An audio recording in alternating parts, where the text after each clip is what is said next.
ત્યારે જ હવે આપણી સાથે જોડાઈ રહ્યા છે એન્જલ બ્રોકિંગના ફંડ મેનેજર મયુરેશ જોશી. મયુરેશજી, ગુડ મોર્નિંગ. ત્યારે જ આજના દિવસે સૌની નજર તો ઇન્ફોસિસના રિઝલ્ટ પર છે. શું લાગે છે આપને?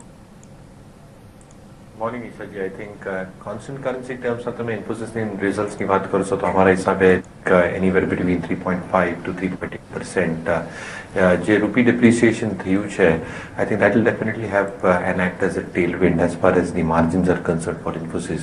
અને ક્રોસ કરન્સી તમે ઇમ્પેક્ટ જોશો તો I think it should have some amount of positive impact, કારણ કે Q1માં તમે જોશો તો I think there was a huge impact of wage hikes as well as visa costs. तो हमारे हिसाब से I think EBIT margins should come anywhere between 25.5 to 26.5%.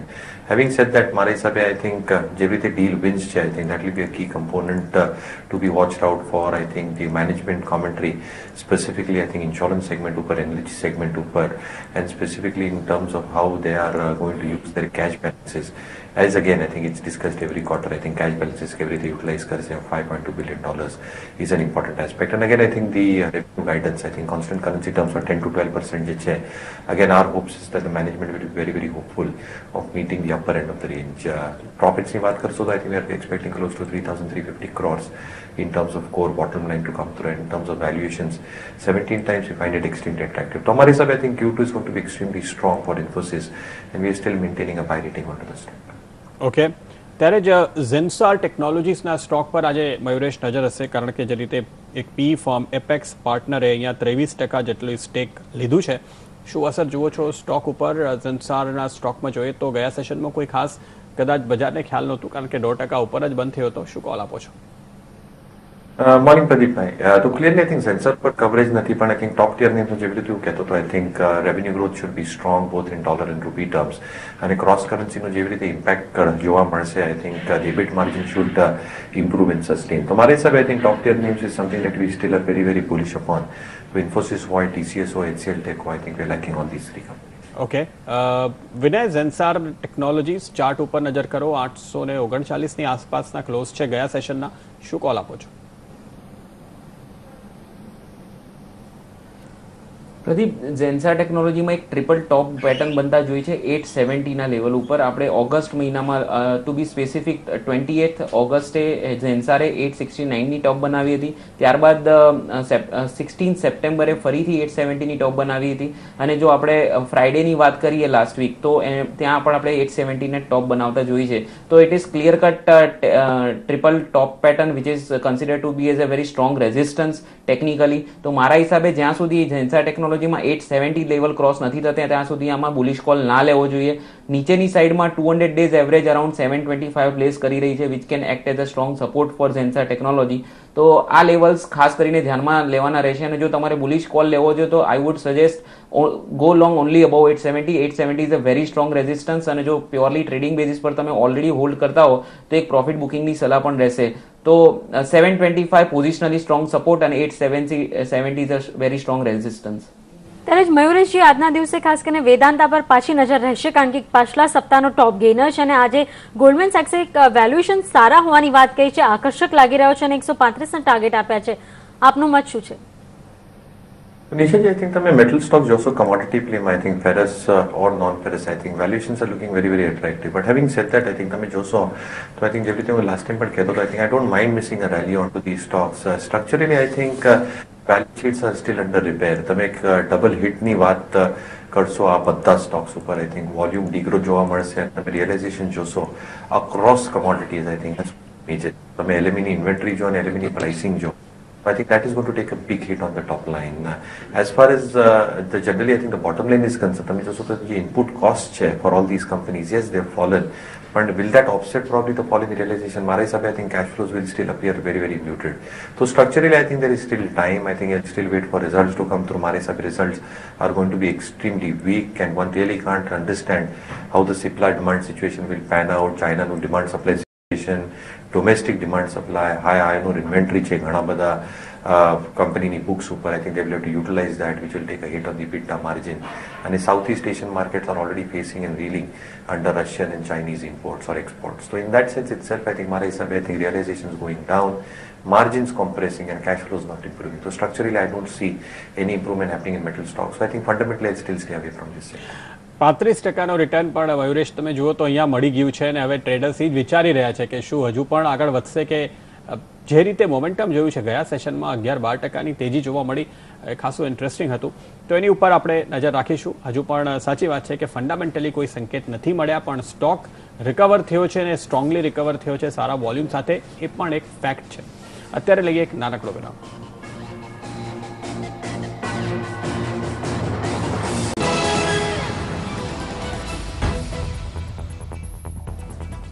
સ્વાગત છે આપનું. હવે પ્રી ઓપન સેશનની તૈયારી છે. અત્યારે માર્કેટ જે રીતે આપણે એસજીએક્સ નિફ્ટીના સંકેત જોઈ રહ્યા છે 8,200ની ઉપર નિફ્ટી ખુલશે એવું લાગે છે. 8,200ની ઉપર ટકવામાં ખાસી એક કહી શકાય કે મુશ્કેલીઓ આવી છે માર્કેટને, પણ અત્યારે તમે પ્રી ઓપનના સંકેત જુઓ તો આપણે ફરીથી આ લેવલની ઉપર આવી ગયા. પણ સેન્સેક્સ સરપ્રાઇઝિંગ છે. શું કારણ? સેન્સેક્સમાં આપણને દબાણ જોવા મળી રહ્યું છે અત્યારે અમુક ઇન્ડિવિજ્યુઅલ સ્ટોક્સના લીધે. કદાચ નિફ્ટીની અંદર જે ખાસ સ્ટોક્સ છે એની ઉપર નજર કરીએ અત્યારે ને જોઈએ તો બેંક ઓફ બરોડા 10% નીચેના કોટ આપી રહ્યું છે. લાગતું નથી કે તમને આ લેવલ જોવા મળે, એટલે આ રિકવર થશે ને પછી આપણે કદાચ થોડીક એમાં તેજી જોશું. પણ એનટીપીસી 6.5% ઉપર, ઇન્ફોસિસ 5% ઉપર. ઇન્ફોસિસમાં શક્ય છે કે મોટી મૂવ જોવા મળે કારણ કે એના પરિણામ આવવાના છે, પણ એનટીપીસી મુશ્કેલ છે. ટાટા સ્ટીલ 2.5%, વેદાંતા 2%ની તેજી બતાવી રહ્યું છે, આઈટીસી 0.5%, રિલાયન્સ 1.5% ઉપર, એસીસી 1.25% જેટલી તેજી સાથે અત્યારે ટ્રેડ કરી રહ્યું છે. ત્યારે જ આપણે રૂપિયાની ચાલ જોઈએ આજના દિવસે કેવી રહી છે. રૂપિયાની શરૂઆત અત્યારે એક દબાણ જોવા મળી રહ્યું છે 9 પૈસાની આસપાસ. તો સારી એક તેજી બાદ આશરે 2 રૂપિયાની રિકવરી આપણે જોઈ છે 5 થી 6 સપ્તાહ દરમિયાન, ને ત્યારબાદ હવે આપણે જોઈ રહ્યા છે કે રૂપિયા પર એક થોડુંક મામૂલી દબાણ અહીંયા જોવા મળી રહ્યું છે. હવે 3-3.5 પૈસાની આસપાસ જ દબાણ રહી ગયું છે. થોડુંક મને લાગે છે એને સેટલ થવા દેવું જોઈએ. રૂપિયાના ટ્રેન્ડને પણ થોડીક ક્લેરિટી મળશે એકવાર જ્યારે થોડુંક સેટલ થઈ જાય, માર્કેટને એક ક્લિયર ડાયરેક્શન જોવા મળે. અત્યારે આપણે જોઈએ તો ખાસ કરીને ડોલર થોડુંક વીક થયું છે અને એના લીધે આપણે રૂપિયાને એક સારો ટેકો મળતા જોયું છે. સાથે જ કુશ પણ આપણી સાથે જોડાયેલા છે. કુશ, આપને શું લાગે છે રૂપિયો આજે કઈ ચાલ લઈ શકે આગળ? નિશા, મને લાગે છે કે રૂપિયો હજી પણ સ્ટ્રોંગ થઈ શકે છે 64.30, 64.40 આસપાસ. કારણ કે આપણે લાસ્ટ વીક પણ જોયું કે જે યુએસ ટ્રેડ ડેફિસિટનો નંબર આવ્યો દેટ વોઝ એટ 2011 લોઝ, અને ક્યાંક ને ક્યાંક જે સ્ટ્રોંગ ડોલર છે તે અફેક્ટ થાય છે યુએસ ઇકોનોમીને. એટલે મને લાગે છે કે મે બી એ લોકો પણ સ્ટેપ લેશે કે ડોલર થોડો નબળો થાય બીજી કરન્સી સામે. અને મને પણ લાગે છે કે હજી 64.40 સુધીના સપોર્ટ છે. જે 2 વીક પહેલા આપણે ચર્ચા કરેલી 66.30 સ્ટ્રોંગ રેઝિસ્ટન્સ, એટલે મને લાગે છે કે સેલ ઓન રાઇઝની સ્ટ્રેટેજી અપનાવી છે શોર્ટ ટર્મ માટે. 64.30 ઇઝ ધી ફર્સ્ટ ટાર્ગેટ. પણ જે પાછલા દિવસોમાં જે રૂપિયાની ચાલ રહી છે એના કારણે ઇન્ફોસિસને કેટલો ફરક પડી શકે?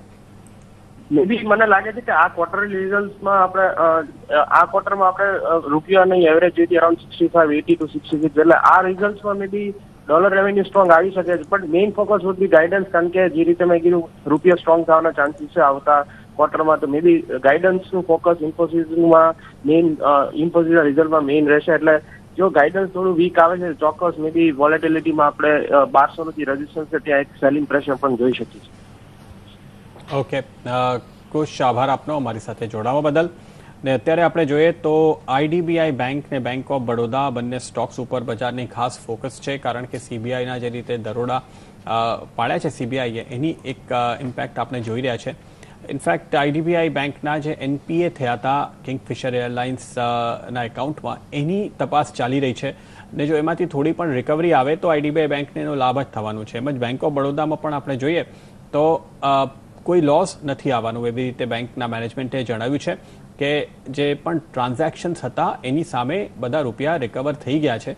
એટલે બેંકના બેલેન્સ શીટ ઉપર કે એના પરિણામ ઉપર એની અસર જોવા નહીં મળે. પણ માર્કેટ અત્યારે આ બંને સ્ટોક્સ પર એક નેગેટિવ રિએક્શન આપી રહ્યું છે.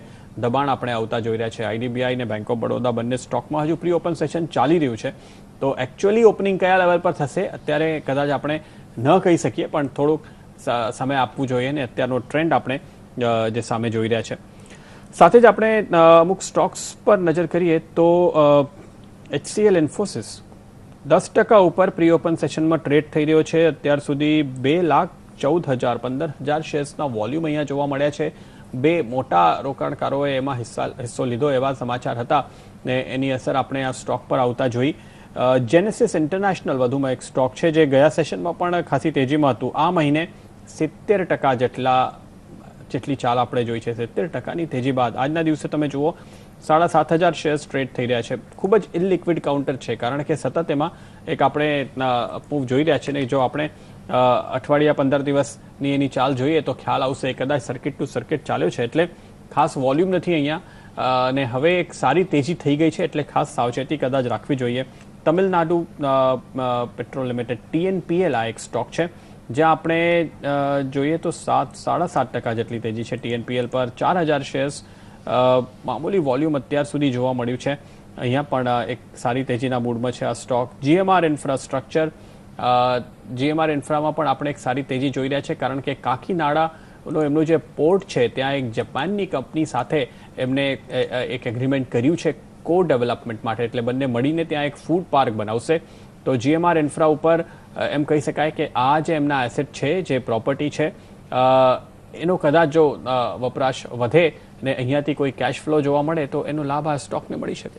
ચોક્કસ. તો આપણા નિષ્ણાતો આપણી સાથે જોડાયા છે મયુરેશ જોશી અને વિનય રાજાણી. મયુરેશજી, GMR ઇન્ફ્રા પર આપનું શું માનવું છે? Nishaji, I think all these stocks have stayed away from a length of time. મારા હિસાબે I think જે રીતે balance sheet play out થઈ છે, I think જે kind of leverage on its books, it's not comforting. તો મારા હિસાબે I think return ratios will remain impacted. There are far better companies to look at, Nishaji. So I think GMR Infra has been time and again saying I think I'll be avoiding all these stocks from a near-term perspective. પાછલા સપ્તાહે સૌથી વધારે buzzing stock હતા sugar stock. તમે જોયું હશે કે સારી એવી ખરીદારી થઈ હતી પણ આજના દિવસે જે ખબર આવી રહી છે કે આવનાર વર્ષ એટલે 15-16માં જે ખાંડનું ઉત્પાદન છે એમાં 26 લાખ ટનનું ઘટાડો થઈ શકે છે. આ સમાચારના પગલે મયુરેશજી હવે આગળ કઈ રીતની ચાલ આપણે ખાસ કરીને શુગર સ્ટોકમાં લેવી જોઈએ? તો નિશાજી, તમે સ્ટ્રક્ચરલી જો શુગર સેક્ટરને તો I think if you looking at the kind of production estimates અને તમે એક અનુમાન લગાવશો તો anywhere between 25-26 and even if one assumes it's a little bit lesser, એક ડિમાન્ડ એસ્ટિમેટ્સ તમે લગાવશો ઇટ્સ ક્લોઝ ટુ 24.5. પણ તમે એક વાત જોઈ લો કે આઈ થિંક જે કેરી ઓવર ઇન્વેન્ટરી છે of last year sugar that is close to 8 to 10 and even if the government has made it mandatory to export 4 million tons of sugar, you're still left with excess sugar stocks. That point number one. Point number two, તમે જોશો તો I think yes, there has been drought and the fears of that will lead to production losses. બ્રાઝિલમાં જેવી રીતે એક third consecutive year ડ્રોટનું થયું છે and probably facilities shifting towards ethanol, which is much more productive. Stockpiles are still high there. ત્રીજી વસ્તુ, I think you've seen rebound in sugar prices, but I think it is not about how the prices will sustain. I think it is more to do with sustainability in terms of cash flows for companies. And મારા હિસાબે I think if you look at the kind of selling price and the cost of production of sugar on a quintal basis, અને આમાં તમે FRP અને SAP add કરી લો અને dues add કરી લો, which vary anywhere between 15,000 to 17,000 odd crores. I think you're still looking at the crushing season which has begun on October 1st to be a little bit muted this year. તો જે on off season થાય sugar industry માં, I think next year you might probably see I think production numbers going down further and probably structurally prices firming up. પણ મારા હિસાબે I think balance sheets of a lot of companies still are very very weak. So yes, I think trading ના હિસાબે I think because of rebound in sugar prices sustainability રહી શકાય, પણ I think cash flows ના હિસાબે and even look at the production units. I think Balrampur Chini, Bajaj Hindustan have actually shut down a few of their units. તો મારા હિસાબે I think it's more about feasibility in the sugar અને I think cash flows. Okay, ત્યારે જ Tamil Nadu news print જે રીતે આપણે પહેલા નજર કરી હતી 3%ની આસપાસ વોલ્યુમ છે. અહીંયા 12-13 હજાર શેર્સ ટ્રેડ થયા છે. અહીંયા જે સમાચાર મળી રહ્યા છે કોઈ ખાસ એવા કારણ નથી. ઇનફેક્ટ તમે જુઓ તો એક બ્લોક ડીલ થઈ છે બે મ્યુચ્યુઅલ ફંડ્સ વચ્ચે. HDFC મ્યુચ્યુઅલ ફંડ્સે અહીંયા શેર વેચ્યા છે અને સુંદરમ BNP પારિબાએ અહીંયા શેર લીધા છે. આશરે 15 લાખ શેર્સની આ ટ્રેડ છે જે 182ના લેવલ ઉપર જોવા મળ્યું. હવે શું એના લીધે આ સ્ટોકમાં વધુ તેજી થઈ શકે આ લેવલની આસપાસથી? ગયા ક્વાર્ટરના રિઝલ્ટ ખૂબ જ સારા હતા. ઇનફેક્ટ નફો આશરે બમણો થતો દેખાયો હતો. મયુરેશ, શું કોલ આપો છો આ સ્ટોક પર? તો Pradeep, I think clearly I think investors જે lower levels ઉપર stock hold કરે છે, I think they should continue holding on to the stock. Clearly I think numbers તમે જોશો તો numbers were impressive અને તમે generally pricing જોશો and considering the kind of graphics, because I think the newsprint generally I think follows the GDP growth of the economy. And તમે GDP ની growth ના આંકડા જોશો, it is expected to rebound over the next 2 to 3 years. So I'm not saying structurally I think the stocks might be in a positive re-rating kind of a mood, but yes, I think the tree-Richter or the triggers probably for the stock are there. So my I think lower level the investors they should continue doing that. Lower input cost, specifically in terms of pulp prices, is going to benefit a lot of these companies. ત્યારે જ Nifty counter પર એકવાર નજર કરી લે જાય, સારો એવો ખરીદારીનો ટ્રેન્ડ બનતો દેખાઈ રહ્યો છે. એમાં Vedanta, Infosys, axis bank, SBI, Tata steel, Tata motors, Hindalco, NTPC જેવા કાઉન્ટર હાલે જોવા મળી રહ્યા છે, જ્યાં ખરીદારના બિડ્સ મળતા દેખાયા હોય. તો આ બધા કાઉન્ટર્સમાં ચોક્કસ બાઝિંગ છે. પણ જો મેટલ સ્ટોકની વાત કરીએ તો ટાટા સ્ટીલ પર શું વ્યૂ બને છે વિનય આપનું?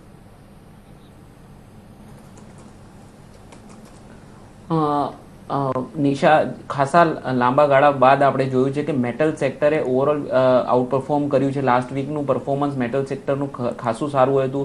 9% જેવો વધારો આપણે મેટલ ઇન્ડેક્સમાં જોયો તો BSEના. અને રિલેટિવલી બીજા બધા સ્ટોક્સની વાત કરીએ તો એમાં સારું છેલ્લા 2-3 સેશનમાં કોન્સોલિડેશન જોયું હતું. આપણે બીજા સેક્ટરની વાત કરીએ તો yes, it has emerge as a out performer. છેલ્લા વીકનું પરફોર્મન્સ જોતા મને એવું લાગે છે કે આ તેજી હજુ પણ આગળ વધવી જોઈએ. એક્સ્ટ્રીમલી ઓવરસોલ્ડ ઝોનમાં ટ્રેડ કરી રહ્યા હતા. નો ડાઉટ આપણે ટાટા સ્ટીલની વાત કરીએ તો છેલ્લા 6-7 સેશનમાં લગભગ નીચેના લેવલથી ₹200 લેવલથી ₹50 જેટલો વધારો ઓલરેડી આવી ગયો છે. મારા હિસાબે 50 ડેઝ એવરેજ અરાઉન્ડ 233-234 ની આસપાસ પ્લેસ કરી રહી છે. તો એને એ સ્ટોપ લોસને આપણે ગણીને ચાલીએ તો મારા હિસાબે એક તેજીનો મૂડ બની રહ્યો છે આ સ્ટોકમાં. તો 235 નો એક સ્ટ્રોંગ સપોર્ટ છે, તો એને એક પોઝિશનલ પોઝિશન પણ એ સ્ટોપ લોસથી જાળવી રાખી શકો છો. મોમેન્ટમ પોઝિટિવ છે અને એનો લાભ લઈને આપણે એક ટ્રેડિંગમાં અપસાઇડ મોમેન્ટમ માટે એક્સપેક્ટ કરી રહ્યા છીએ કે ઉપર જાય. તો yes, I am bullish in Tata steel. અને તમારો એકદમ શોર્ટ ટર્મનો સપોર્ટ વાત કરો તો 245 નો છે. તો ટ્રેડર્સ માટે 245 નો સ્ટોપ લોસ છે અને અપસાઇડમાં આપણે એક્સપેક્ટ કરી શકીએ છીએ કે લગભગ સ્ટોક 270 ના ટાર્ગેટ અચીવ કરે આવનારા સેશન્સમાં. તો yes, trend has change to positive અને 270 ના શોર્ટ ટર્મ ટાર્ગેટ દેખાઈ રહ્યા છે. ઓકે, ત્યારે જ હવે આપણે જોઈએ તો pre open session finally settle થઈ ગયું છે.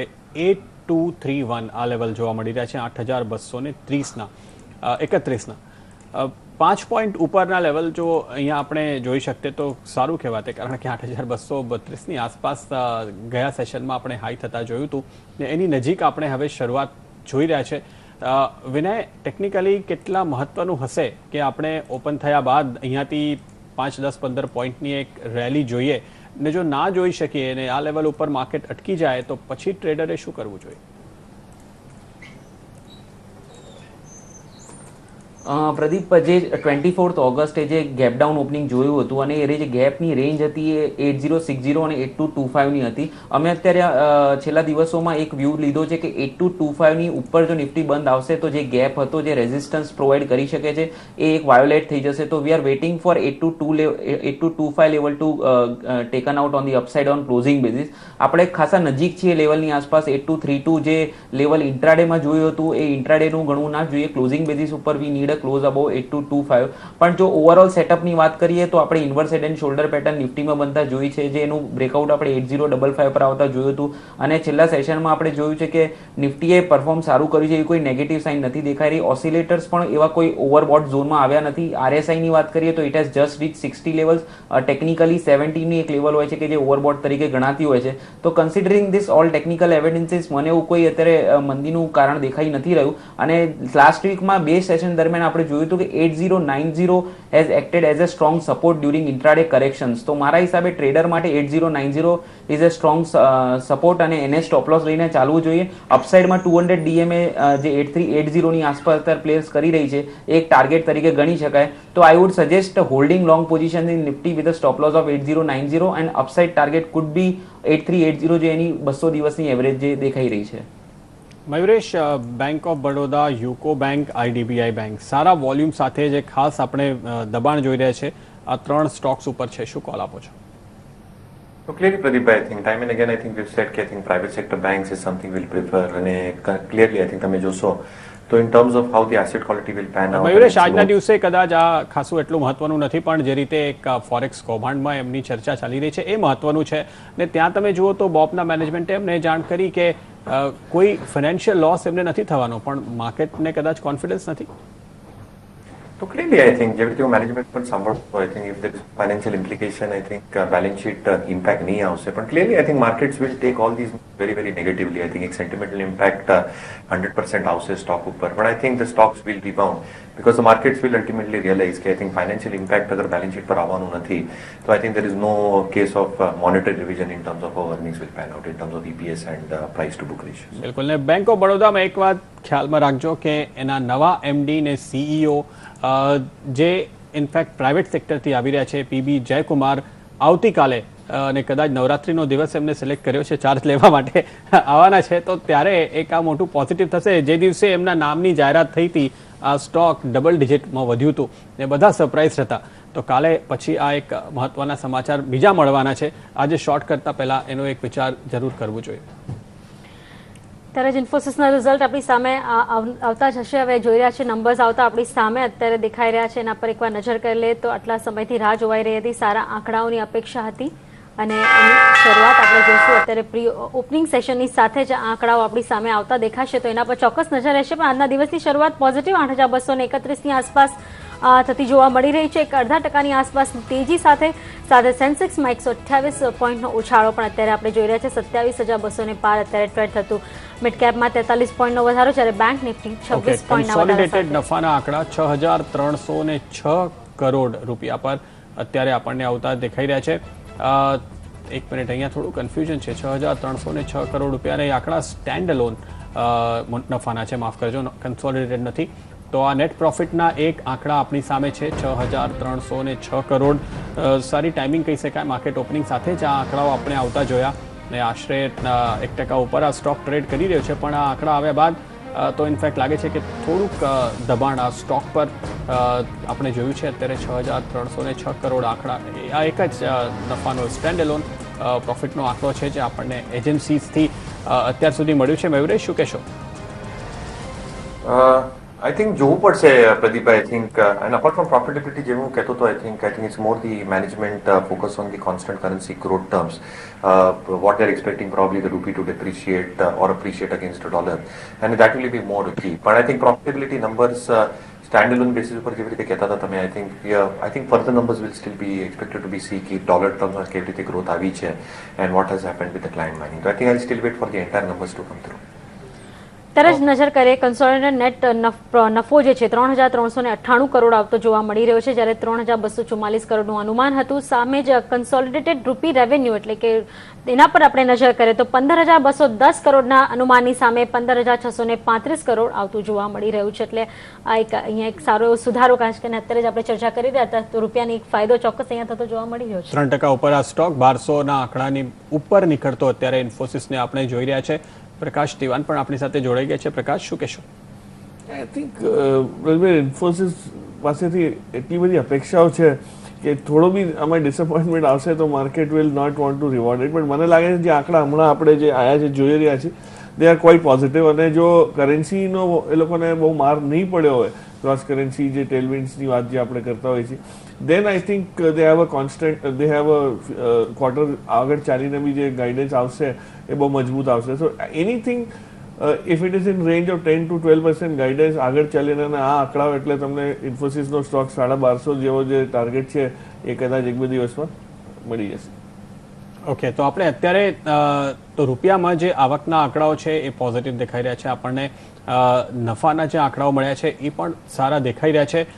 મયુરેશ, હવે આગળ જતા એટલે કે આપણે 4.5% જેટલી તેજી તો જોઈ લીધી, 1200ની ઉપર આ ટકવાનો પ્રયત્ન.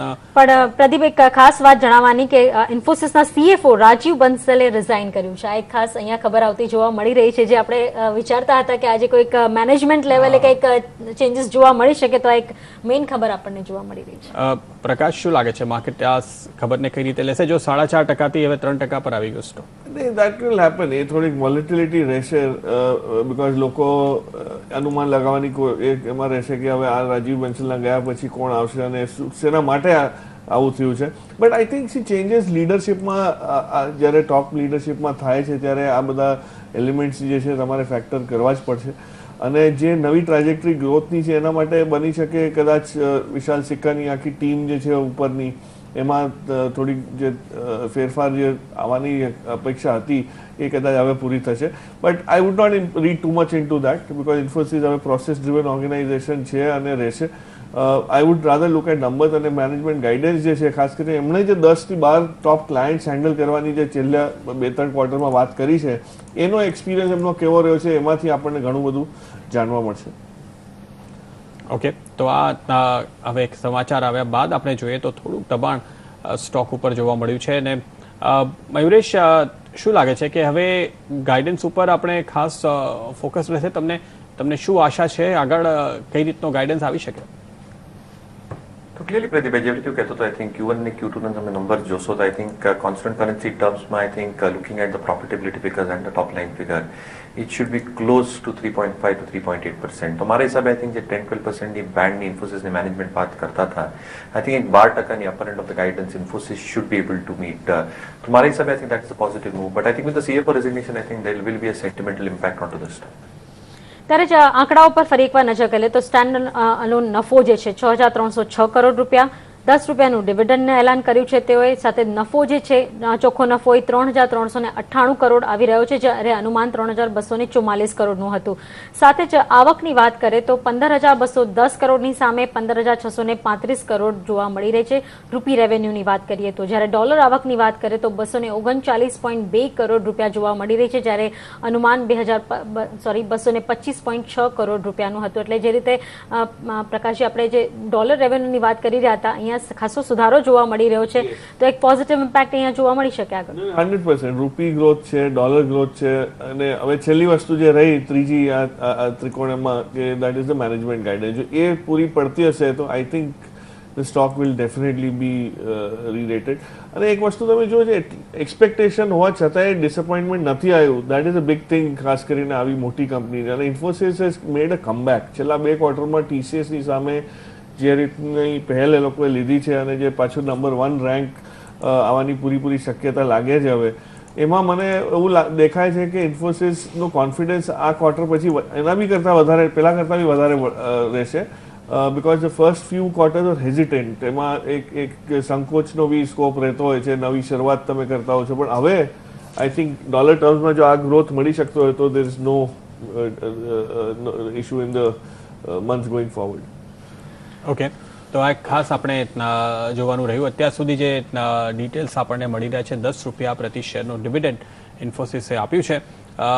પણ હવે સરપ્રાઇઝિંગલી જુઓ તો તમે સતત આ સ્ટોક ઘટતો દેખાઈ રહ્યો છે. ઇનફેક્ટ જે આપણે એક મોટા બ્રેકઆઉટની ધારણા હતી કે એક સારા પરિણામ આવ્યા બાદ જોવા મળે ને આપણે 4-4.5% સુધી વધતા જોયું, પણ ત્યારબાદ આપણે જોઈ રહ્યા છે કે દરેક ટીક થોડીક નીચે જ આવતી દેખાઈ રહી છે. અને હવે તો લાગે છે કે આખી તેજી ગુમાવીને જો હવે નીચે આવી ગયો, 1.5 રૂપિયાની આસપાસનું લોસ જોવા મળી રહ્યું છે.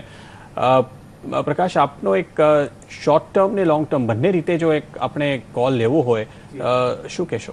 એક વસ્તુ આપણે આ છે કે ઇન્ફોસિસમાં જે રીતના બનેલા લોંગ પોઝિશન આપણે જોઈ હતી શુક્રવારના દિવસે, એટલી બધી લોંગ પોઝિશન હતી. અને ખાસ કરીને આ વખતે ફ્યુચર્સ કરતાં બી ઓપ્શન્સમાં વધારે એક્ટિવિટી આપણે જોઈ.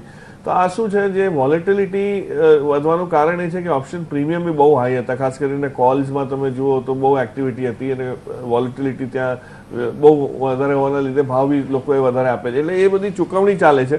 People are making sure that they book profits. અને એ પ્રોફિટ બુકિંગ કર્યા પછી જે ઇઝી મની છે એ તમારું થઈ ગયા પછી તમે આનું રીરેટિંગ જોશો ત્યારે તમને આનું જે બાઇંગ છે મોટા પ્રમાણે એ આવશે. ખાસ કરીને institutional buying. No institution will buy right now. એ પહેલા કલાક માટે કદાચ આવી કોઈ એક્ટિવિટી કરશે જ નહીં. હવે જે રીરેટિંગ થશે, એલોકેશન્સ થશે, જે તૈયારી કરીને બેઠા છે. અને છેવટે જે મોટી બાઇંગ ઇન્ફોસિસમાં મને લાગે છે આવશે TCSના રિઝલ્ટ પછી. TCSના રિઝલ્ટ આવ્યા પછી તમને બંનેની વચ્ચે સારો એવો ખુલાસો થયા પછી ખ્યાલ આવશે કે what is superior, what you should be buying. એ તૈયારી રાખવી પડશે. તો ત્યાં સુધી કદાચ એ 2-3 દિવસ માટે Infosys might be range bound. Okay, તો સમય થઈ ગયો છે હવે અત્યારે રજા લેવાનો. મયુરેશ, કોઈ ડિસ્ક્લોઝર્સ? પ્રદીપભાઈ, જે પણ સ્ટોક્સની આપણે ચર્ચા કરી, મારા પોતાની હોલ્ડિંગ નથી, but it is possible that you have discussed all the stocks with our clients, અને ક્લાયન્ટ્સની હોલ્ડિંગ પણ આ સ્ટોક્સમાં હોઈ શકે. ઓકે, અને પ્રકાશ? આજે આપણે મેન તો ઇન્ફોસિસનું ડિસ્કશન કર્યું. મારી કોઈ પર્સનલ પોઝિશન એમાં નથી, પણ હા ક્લાયન્ટ્સની હોઈ શકે અને ટ્રેડિંગ માટે અમે લોકો બી ક્લાયન્ટ્સને રેકમેન્ડ કરી છે. ઓકે, આભાર આપ બંનેનો. ને સાથે જ હવે અત્યારે સમય છે એક નાનકડા વિરામનો. વિરામ બાદ માર્કેટમાં આગળની ચાલ પર વધુ ચર્ચા કરવા આપણી સાથે જોડાશે કોટક મહિન્દ્રા મ્યુચ્યુઅલ ફંડના એમડી ને સીઈઓ નિલેશ શાહ.